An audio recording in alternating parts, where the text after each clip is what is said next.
সবুজ অরণ্যের মাঝে এক সুন্দর বাগান ছিল। সেই বাগানে থাকত এক রঙিন ময়ূর। তার নাম ছিল নীলরাজ। নীলরাজের পেখম ছিল অপূর্ব সুন্দর। সূর্যের আলো পড়লে তার পালকগুলো নীল, সবুজ আর সোনালি রঙে ঝলমল করত। বাগানের অন্য পাখিরা যখন তাকে দেখত, তখন মুগ্ধ হয়ে তাকিয়ে থাকত। এই সৌন্দর্য নিয়েই নীলরাজের মনে জন্ম নিল অহংকার। সে ভাবত, এই বাগানে তার মতো সুন্দর আর কেউ নেই। প্রতিদিন সকালে সে পেখম মেলে নাচত আর অন্য পাখিদের বলত, দেখো, তোমাদের মধ্যে আমি এই সবচেয়ে সুন্দর। তোমাদের মতো সাধারণ পাখির সঙ্গে আমি কথা বলি, এটাই তো তোমাদের ভাগ্য। এক কোণে থাকত ছোট্ট এক চড়ুই পাখি। সে ছিল খুব সাধারণ, রঙে মাটির মতো, ডানাও ছোট। কিন্তু তার মন ছিল খুব কোমল। সে নীলরাজের কথা শুনে চুপ করে থাকত। একদিন সাহস করে সে বলল, সৌন্দর্য শুধু বাহ্যিক নয়, মনও সুন্দর হতে হয়। নীলরাজ হেসে বলল, তুমি আমার সঙ্গে তুলনা করছ? তোমার দিকে কেউ তাকায় না, আর আমাকে দেখার জন্য সবাই ভিড় করে। চড়ুই কিছু না বলে উড়ে গেল। বাগানের বয়স্ক কাকু একদিন নীলরাজকে সাবধান করে বলল, অহংকার পতনের মূল। বেশি গর্ব করলে একদিন তার ফল পেতেই হবে। কিন্তু নীলরাজ কারো কথা শুনল না।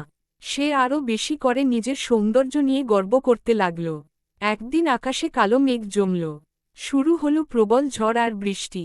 বাগানের সব পাখিরা নিরাপদ আশ্রয় খুঁজতে ব্যস্ত হয়ে পড়ল।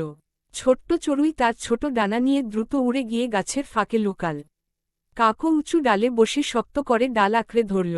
নীলরাজ তার বড় পেখম নিয়ে বিপদে পড়ল। তার ভারী পালক ভিজে গিয়ে আরও ভারী হয়ে গেল। সে উড়তে পারছিল না ঠিকমতো। ঝড়ের হাওয়ায় তার পেখম ছিঁড়ে যেতে লাগল। সে ভয়ে চিৎকার করল, আমাকে বাঁচাও। চড়ুই সেই চিৎকার শুনে বেরিয়ে এল। সে ছোট হলেও সাহসী ছিল। সে কাককে ডেকে বলল, চলো, আমরা ওকে সাহায্য করি। দুজনে মিলে নীলরাজকে টেনে গাছের নিচের এক গর্তে নিয়ে গেল, যেখানে ঝড়ের হাত থেকে বাঁচা যায়। ঝড় থামার পর নীলরাজ দেখল, তার অনেক পালক ছিঁড়ে গেছে। তার সেই আগের ঝলমলে সৌন্দর্য আর নেই। সে কাঁদতে লাগল। তখন চড়ুই বলল, আজ যদি আমরা তোমাকে সাহায্য না করতাম, তাহলে কি হতো? নীলরাজ মাথা নিচু করে বলল, আমি ভুল করেছি। আমি শুধু নিজের সৌন্দর্য নিয়ে গর্ব করেছি, কিন্তু তোমাদের মনটা কত সুন্দর, তা বুঝিনি। কাক বলল, সৌন্দর্য ক্ষণস্থায়ী, কিন্তু ভালো মন আর বিনয় মানুষকে বড় করে তোলে। সেই দিন থেকে নীলরাজ বদলে গেল।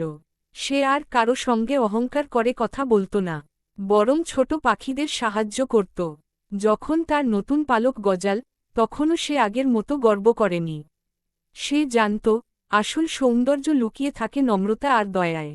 বাগানের সব পাখিরা এবার তাকে শুধু তার রঙিন পালকের জন্য নয়, তার ভালো মনের জন্য ভালোবাসতে লাগল। নীলরাজও বুঝে গেল, অহংকার মানুষকে একা করে দেয়, আর বিনয় সবাইকে কাছে টেনে আনে।